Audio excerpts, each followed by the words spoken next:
টাকা কামাতে চাইছো? তাহলে এই ভিডিওটা তোমার জন্য।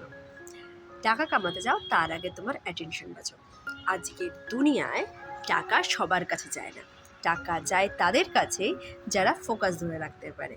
তুমি ইনকাম বাড়াতে চাও, কিন্তু 10 মিনিটও ডিস্ট্রাকশন ছাড়া থাকতে পারো না। তুমি ইনভেস্ট করতে চাও, কিন্তু নিজের স্কিলে ইনভেস্ট করো না। কঠিন সত্যটা কি জানো? তুমি গরিব না টাকার জন্য, তুমি গরিব ডিস্ট্র্যাক্টেড থাকার জন্য। ডিজিটাল দুনিয়া তোমাকে এন্টারটেইন করেছে, আর যারা কন্ট্রোল করছে তারা ইনকাম করছে। তুমি স্ক্রল করছো, ওরা বিল্ড করছে। তুমি কনজিউম করছো, ওরা কম্পাউন্ড করছে।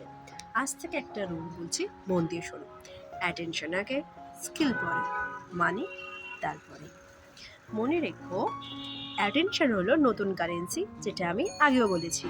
কিন্তু যে নিজের অ্যাটেনশন কন্ট্রোল করে, সেই নিজের ইনকাম কন্ট্রোল করতে পারে। Stop being distracted, start being dangerous.